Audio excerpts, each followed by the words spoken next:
Welcome, Rhoda. Thank you for joining us today. So, Rhoda, for many years, you will know that we worked very hard to be person-centered, and we prided ourselves on it. However, your training has transformed our ability to be so much more person-centered, so much more focused on people's strengths and positive attributes, as well as honing in on what is really challenging and important to them. The impact that we see in our everyday work has been extraordinary.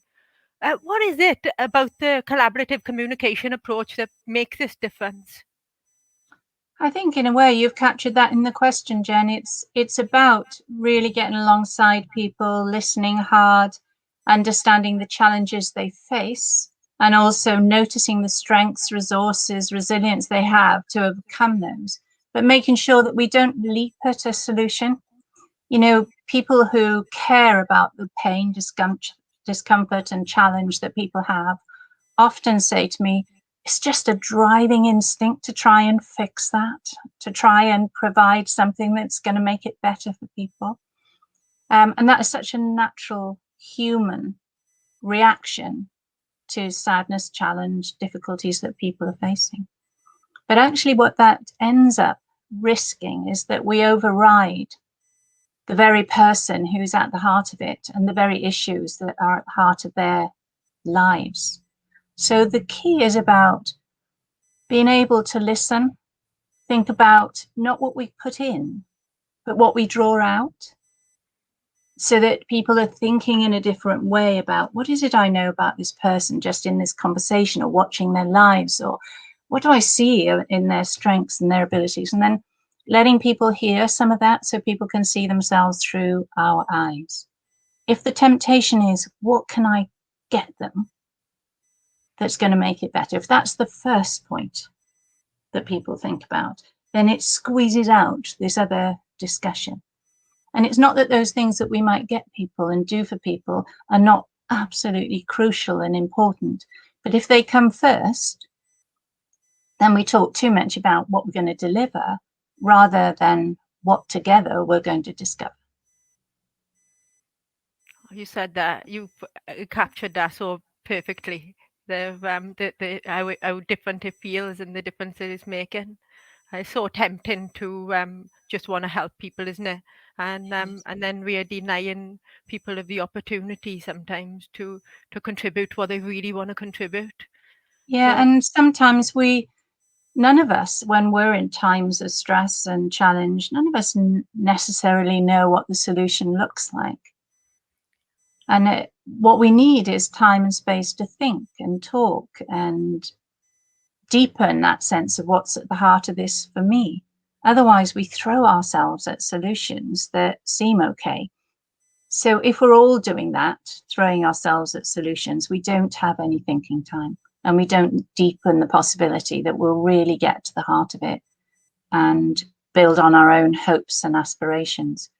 So one of the important things is, in collaboration, we discover the heart of the matter rather than assuming that when we first meet someone, they know what's going on, because at times of stress, it's very hard to do that. What we know about human beings is that stressed people make poor decisions. When I'm stressed, I make poor decisions, and they kind of accumulate one on top of the other.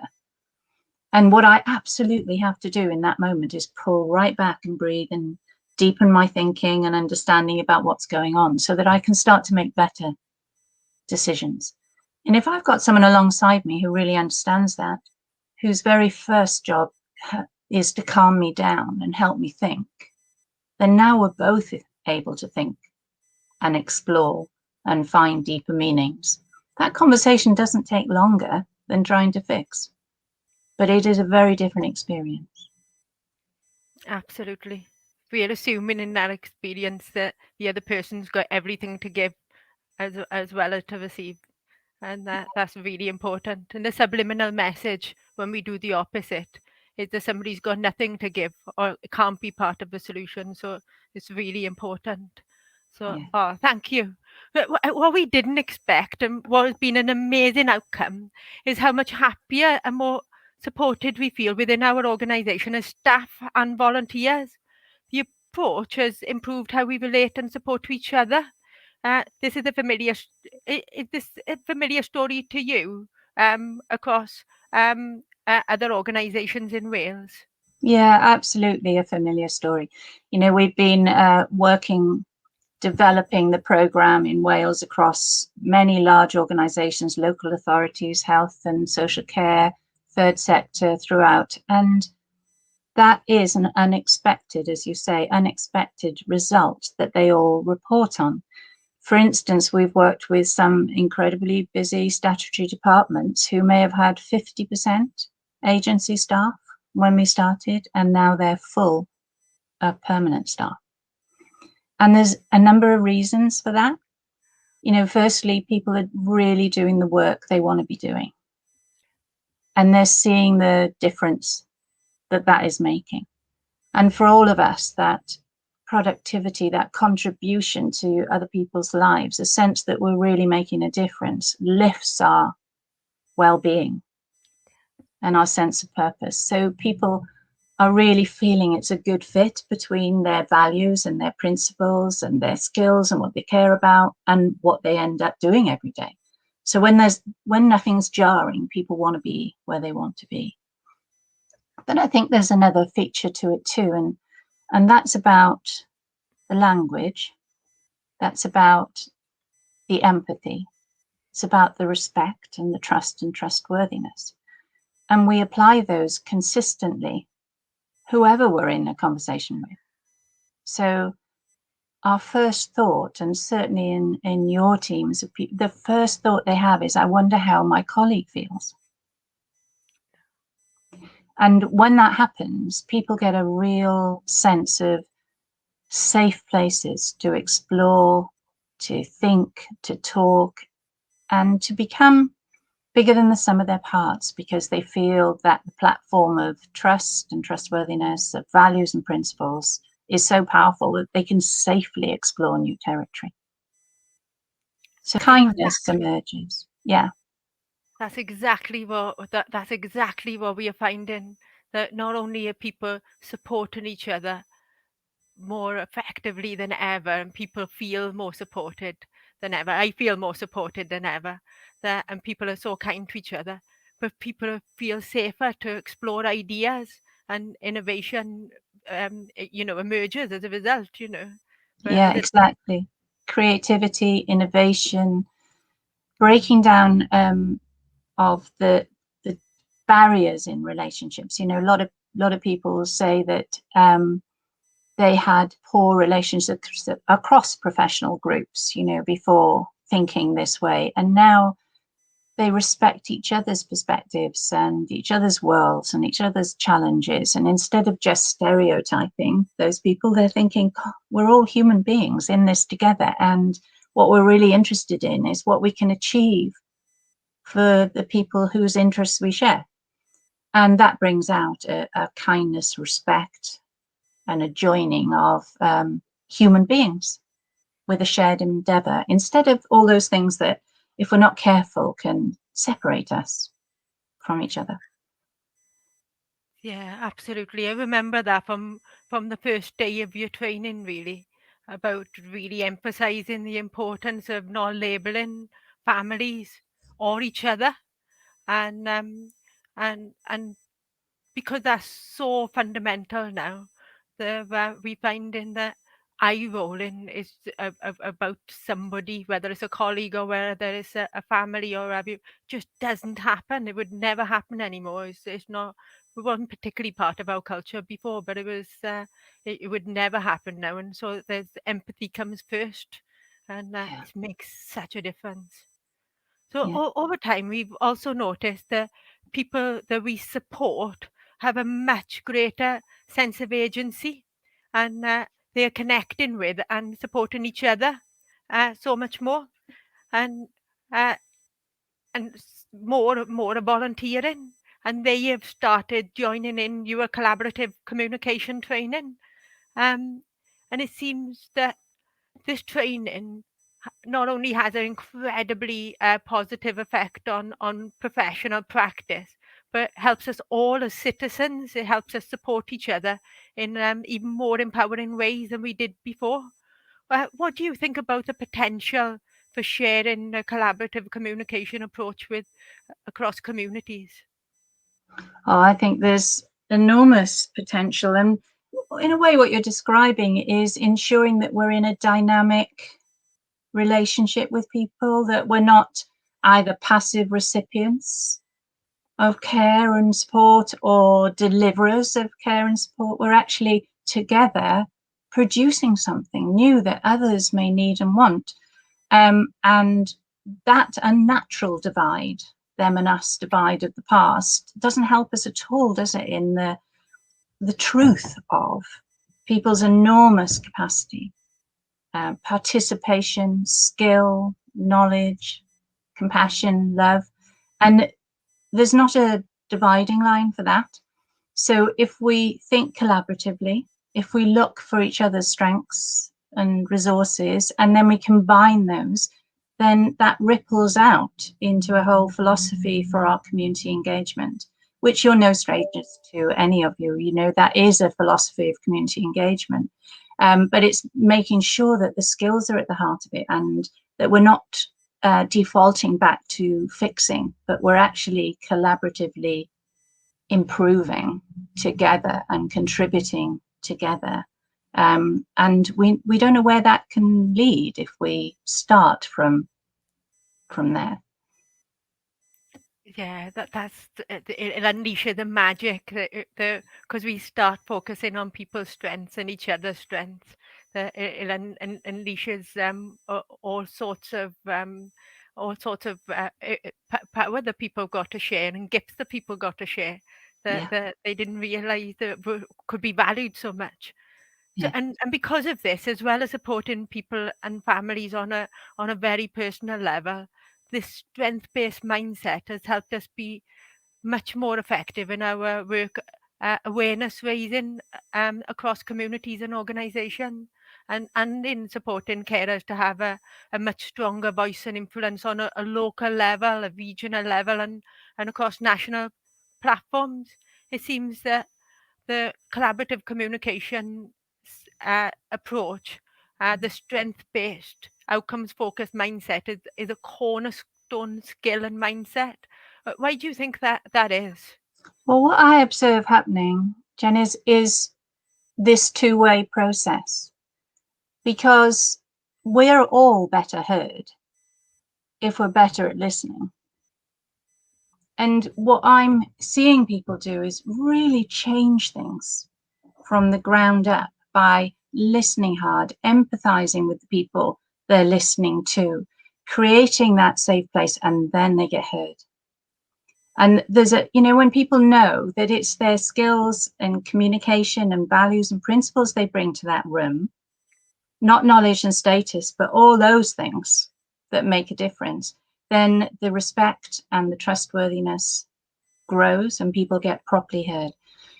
If we remain in those separate areas that are kind of knowledge led or service led, then we never get to that point, do we, of really empathizing with the person we're about to listen to. And what I see in people who are influencing things hugely across Wales, they hold these skills passionately and they commit to relationships that allow the other person to feel safe, whoever that person is, to have a real conversation. And as a result of that, the person themselves gets heard. And we really do want to ensure that that's happening, that we're hearing the real people and the real things. And we make sure that we understand and respect that we can only be experts in our lives. And when we're listening to somebody else, they're the expert in their lives. But there's so much learning to have together. And if we get that right, we can be enormously productive. Oh, absolutely. I've noticed that the carers representation on the local partnership board in key steering group areas, young carers and adult carers, on local engaged change forums, co-producing the local newspaper, because carers and the citizens and heads of services and workers are coming together and collaborating together. the results are so much richer than they ever were before. So even our newsletter is beautiful and rich now of poems from different carers. Our, our, the plethora of different classes and workshops and opportunities are being delivered, many of them by carers, amazing creative writing classes by carers who are published authors, and the local policy is getting stronger and stronger. The carers have really influenced much more person-centered respite, for example, and much more collaborative approaches to raising awareness. And it's really, really exciting. And it feels like we could go so much further together. Yeah, and that excitement, and what that generates, the energy that generates as I listen and have experienced that across Wales, feeds back into all of our energy, doesn't it? And it's unpicking the old things that we used to do and the service-led ideas and the fixing things and turning it into something really, really innovative, human, Yeah. effective. And it's hard sometimes to let go of the old way of thinking about things. It's hard to let go of service-led discussions. It's hard to let go of that instinct that says, this person's in pain, I'd like to try and fix it. That's just naturally human for everyone. But if we think about it differently, if we think, I'm about to meet someone who is facing enormous challenges, who will have huge strengths within themselves, within their family, within their network, within their community, and I'm going to be interested. And as a result of my interest, something will grow. Rather than that sense of, oh gosh, how can I make it better? And the huge responsibility that people feel to that becomes a very heavy burden and worry to people. So part of the well-being for all of us is by seeing ourselves in it together, takes the stress of each person, because now we're sharing that energy. And some of the ideas that you would never ever been able to think up are coming from all kinds of groups and people across and it's changing the nature of those, especially of those huge organizations who've always done it the way they've always done it. And now the doors are open, the minds are open, the hearts are open, and people are ready to unpick it and do something different. Absolutely, it's an exciting time. Going Mm. forward, through the pandemic and beyond, what is your message to us as community members uh, and as organisations who support people through challenges? I think it's the heart of everything we've just talked to. Try not to fall into, as I know you don't. I mean, try not to fall into assumptions. Try not to define what a good outcome looks like for somebody. We're not one size fits all. We're unique people who might share similar challenges, but we will interpret them and respond to them in very different ways. If we try and fit things from the outside in to people, there'll only be a few people that will actually work for. So we really need to start from the position that people are unique, families are unique, communities are unique, and the skills that we bring to bear learns about that and develops individual and family outcomes that emerge from them, not inflicted upon them.